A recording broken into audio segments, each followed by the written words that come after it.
Alex Dunne and Leonardo Fornaroli couldn't be much more different as drivers, but they do have one thing in common: fighting for the F2 title in a mad battle of raw, unpolished ability versus calculated consistency, and the winner is still far from decided. Hello and welcome, fellow motorsports fans. We've got a properly stacked episode with feeder series action at the Hungaroring, Monza, Silverstone and Mid-Ohio, so let's get straight to it.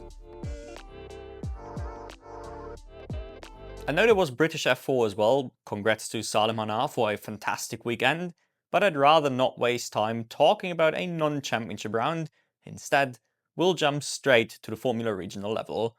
Eurocup 3 produced two polar opposite races at Monza, a proper wreckfest in race 1 and a largely clean, fully green run in race 2 to everybody's surprise. Mexican Red Bull Jr. Ernesto Rivera showed he has mastered the important art of Monza restarts to take his second win, while Mattia Colnaghi kept the championship gap down with a clean win in the second in front of his home crowd. Both rookies are really stealing the show this year, though there were a couple more noteworthy drivers. After a surprisingly forgettable 2024, Valerio Rinicella has also found some great consistent form this year, and while that first win is still yet to come, he was actually the fastest man on track during the second race, definitely a good sign for the future, and a neat Italian one too. My highlight of the weekend though was the mega charging drive Enzo Tanvanitschkel put in to climb from outside the top 10 all the way onto the podium, overtaking cars left, right and centre like it's nothing to take his best result of the season. Considering the sink or swim mentality in the Red Bull Junior team, these sorts of impressive drives might be enough to impress Helmut Marko, if his passport doesn't do the trick anyway, that is. GB3 at the Hungaroring was Rodin's playground, with title contenders Alex Ninovic and Gianmarco Pradel taking turns to control the regular grid races. Ninovic did extend his championship lead further by making more of the reverse grid race though. Hoytsenroda may officially be in the mix because of his impressive consistency, but it feels more and more like the title fight will ultimately be decided between the Rodin teammates. Unfortunately, Abby Pulling is not quite able to use the machinery in the same way. Finishing in the top 10 looks good on paper, but with such a reduced field, this is hardly a great achievement.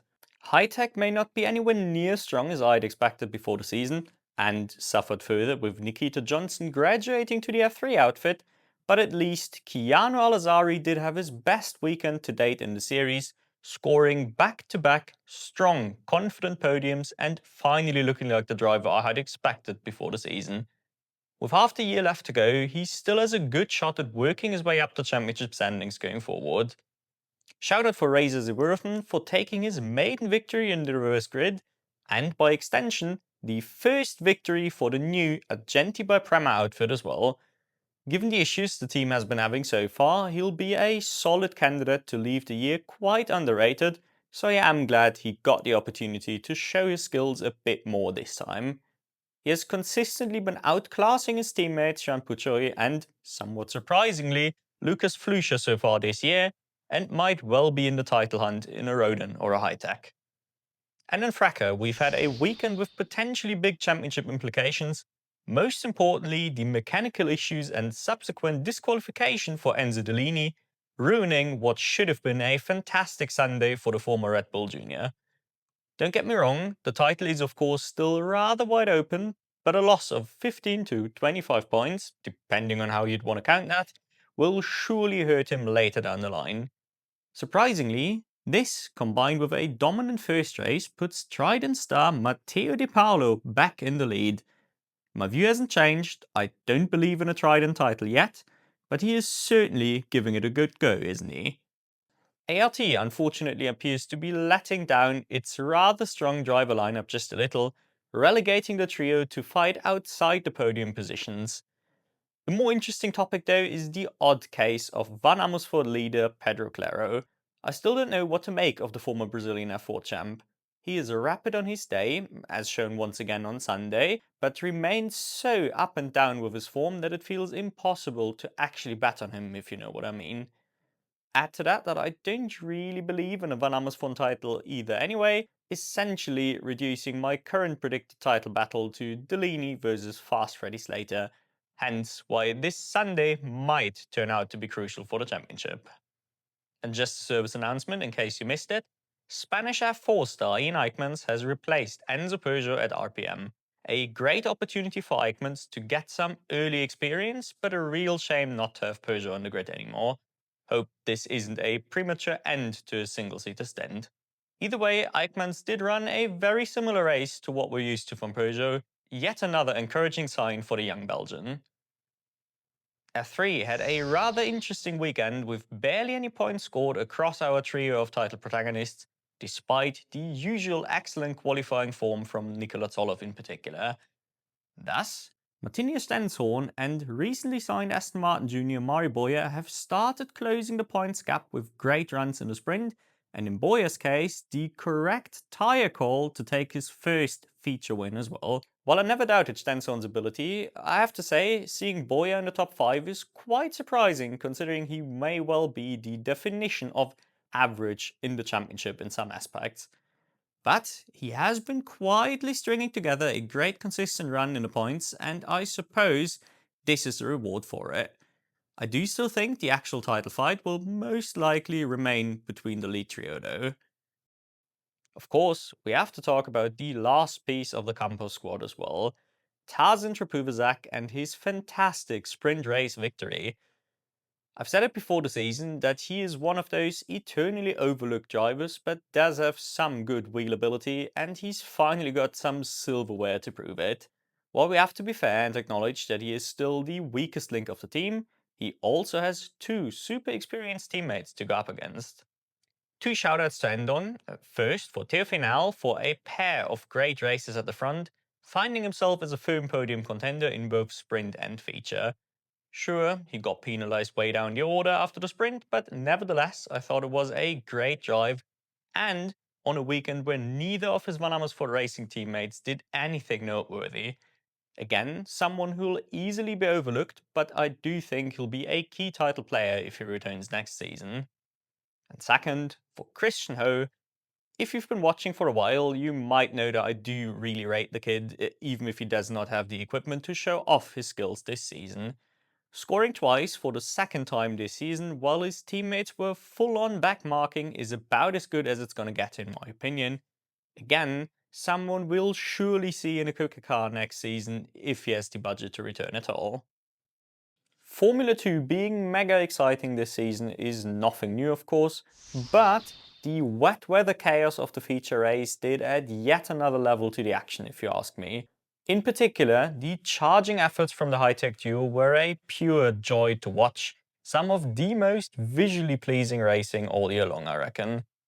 And it did do a good job of bringing Luke Browning closer to the title battle again, just the way we like it.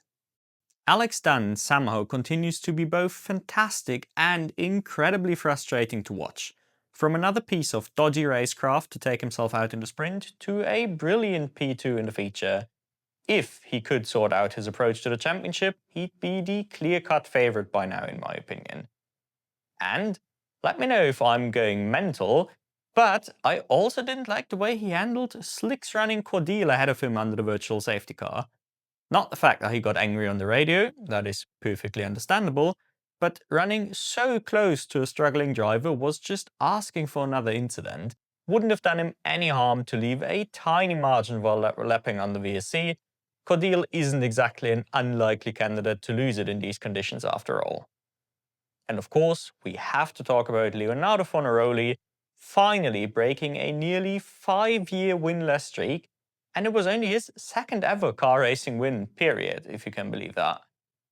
Peaking just at the right time of his junior career, it seems, consistently wiping the floor with experienced Roman Stanek, and still firmly in the title fight as well. I still feel like he lacks that special something, that ability to be one step ahead of everyone on the right day, but both his consistency and this year also his quali pace do deserve a lot of credit for sure. In many ways, he is the opposite of Alex Dunne as a driver, I'd say. And who knows, maybe he can find yet another gear in the years to come, the way his career has been progressing, it certainly isn't out of the question. The F1 segment does of course have to be about Niko Hülkenberg finally making it onto the podium. Let's be real, what other topic could it have been? Aside from the fact that I do share the general excitement about it finally happening, I wanted to point out two key aspects surrounding this podium run. A, it was way more on merit than you'd expect by looking at the standings. He didn't just safety car luck his way into track position or had all the top guys take each other out. Really, only Verstappen dropped himself out of contention. And while it would have rightfully been celebrated either way, this does make the podium considerably more impressive if you ask me. And B, this wasn't a one-off performance either. Hülkenberg has been absolutely on fire all year long. Not only is that a great sign for the man himself, but also for the Sauber Audi project. Sure, the engine will be a big question mark, and no doubt that'll be a bit of an uphill battle, but that does at least give me hope that after all these years of suffering, the team is finally moving in the right direction again. That's been it for the European portion. Let's cross the pond for the road to Indy. We kick off our mid-Ohio segment with the USF Juniors, where VRD star Oliver Weldon had an uncharacteristically rough weekend, with incidents dropping him down the order in race 1 and crashing out early in race 2. This left the door open for Brazilian Leonardo Scorpioni to open a gap in the still very tight championship battle. Fellow countryman Joao Vergara also showed up with excellent form to take a pair of podiums and, by extension, P2 overall. Although that should have been Ty Fisher's spot if not for a post-race disqualification after an otherwise comfortable win. The top of the championship battle may look settled, but do not count out Liam Loiacano. The Aussie once again showed up with some fantastic form, not just inheriting the win from Fisher, but doing so with some excellent overtaking to get past the Brazilian frontrunners first. A pleasure to watch, and I suspect he would be higher up the standings if he was driving for Zanella or VRD. Pure speculation on that part, of course.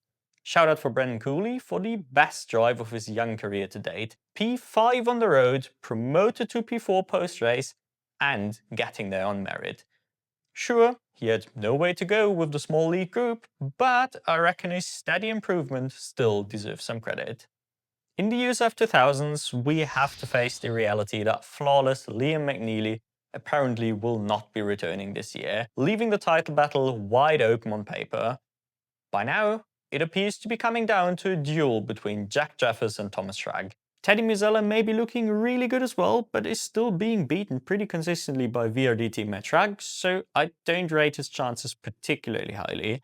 Jeffers was the man of the weekend anyway, and has been further aided by an incident from Schrag in the second race, bringing the points gap back down to a single point between the pair. In many ways, Jeffers is my favourite, not least because of his disappointing 2024, going into his sophomore junior season as a big favourite and only ending up in P5, so I do really love the strong comeback this season. In general, the series is unfortunately really suffering from both the absence of McNeely and seemingly also a lack of depth in the midfield, often reducing the field of truly competitive drivers to about 5-ish. There was one new face in the upper midfield group this weekend though. Lucas Factory had his best ever weekend, as far as I know, not just in the series, but in single-seaters period. Finishing inside the top 5 across all 3 races, and totally on merit, is a huge improvement from a guy usually firmly in the also-runs tier of drivers. Let's see if this is a sign of proper improvement or just a one-off fantastic weekend. We can keep the USF Pro 2000 segment short and sweet, as we've really been presented a fairly familiar look in both races. Young Max Garcia with an absolute ridiculous level of domination to extend his championship lead even further. Kid may only be 16, but he already looks destined to be an IndyCar star if you ask me. Provided everything works out on the all-important budget front, of course. Meanwhile, the biggest story from the intense fight over P2 remains the drop in form from karting graduate Alessandro De Tullio for me. After starting the season on a real high, not only has he lost the ability to challenge Garcia, he has at times lost the ability to even challenge for a podium. This is where the team discussion comes into play, of course, as he still firmly remains the best man for Turn 3 Motorsport. Meanwhile, Max Garcia's Pups racing teammates Douglas and Costello are consistent upper mid-pack competitors, with Douglas even helping to secure a 1-2 for the team. Thus, I am inclined to ignore the Tullius dip in form a little bit. I still believe he is an absolute weapon as a driver. IndyNXT had Dennis Hauger back on top where he belongs in an otherwise also familiar looking top half of the field. So, instead of talking about that, I wanted to highlight a man that has gone missing completely this season. What the hell is going on with James Rowe? Sure, he was never a highly rated prospect to begin with, but he was nothing but solid so far across his lengthy IndyNXT career. Really makes you wonder what has happened over the winter, leaving him not just with a lack of results, but also just never really any sort of remotely competitive looking pace. Yeah, the field has gotten even stronger this season, but not to an extent that should change him from a solid guy usually at the top of the midfield to the mostly backmarking character he has turned into this season. If you happen to know a reason for this, please do share in the comments. In many ways, this is the biggest surprise in terms of driver performance in this year's IndyNXT season. And in IndyCar, we've had some unusual drama for Alex Palo and a classic fuel-saving victory from the mastermind that is Scott Dixon. I'll never get bored of those strategic wins. Overall, Penske rack aside, the front of the field did also look quite familiar with good form from McLaren and a terrible stop for Colton Herta, just like we're used to.